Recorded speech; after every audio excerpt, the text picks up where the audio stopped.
Bwana Odede, of this demographic.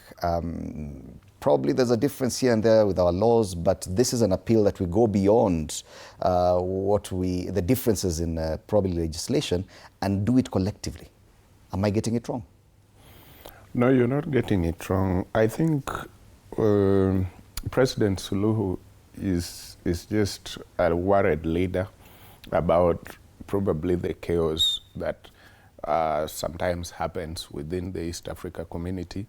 And Tanzania has not grown the backbone to sometimes absorb this chaos and still be resilient and move on the way Kenya is used to them. You know, Kenya started way back in the 90s. There was already the street protest and everything was happening. I think it has now become like our DNA, and anybody who becomes president, even if it is you or me tomorrow, knows you will have to deal with things like protest at any given time. It will come, whether it is coming from your own party or opposite side.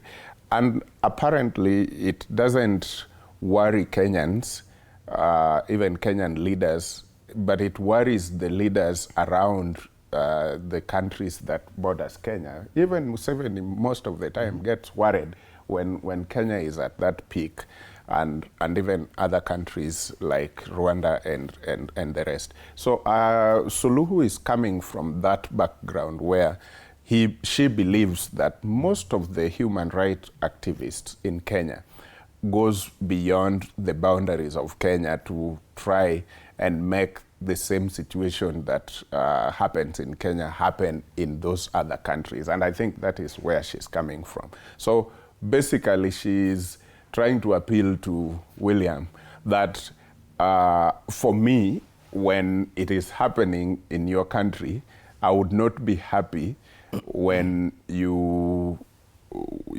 country is burning, and probably be happy to harbor some of the people who ran into Tanzania to maybe hide from the law or something. Because again, we do not have to be oblivious that even human rights activists sometimes goes beyond what the law requires, and nobody checks them. Usually they believe they can only be checked by the people who pays their bills, the people who funds their programs.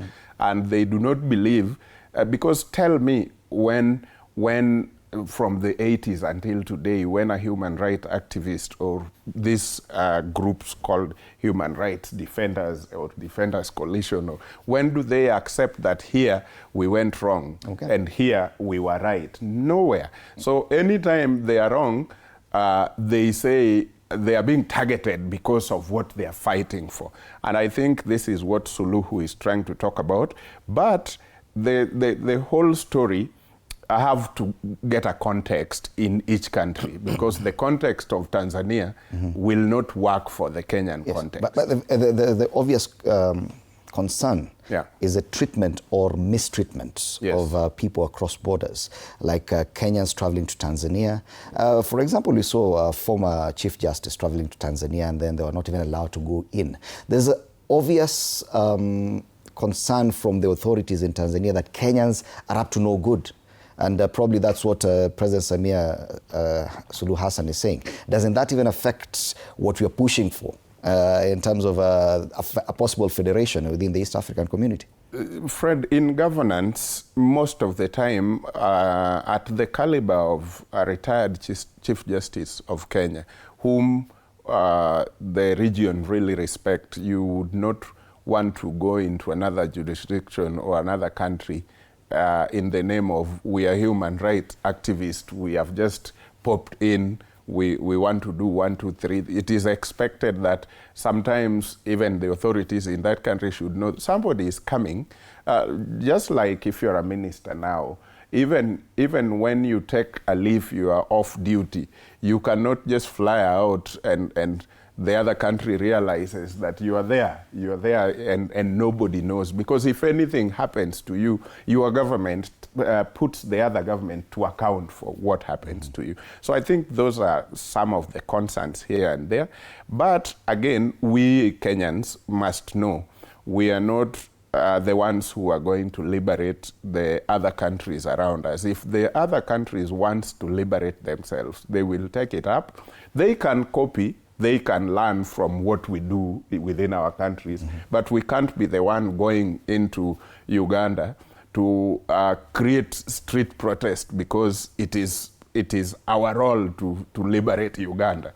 We can do it here, and if Ugandans want to also liberate themselves, they can see what happened in Kenya, and then they can do. Okay. But we can't be the one going into Kampala and calling people that because it is Jumuiya, Ugandans have to come out and we're leading the protest. And we'll come back to that conversation about Jumuiya, because how do we move forward with people who are clearly not at the same level with us? But before that, it is very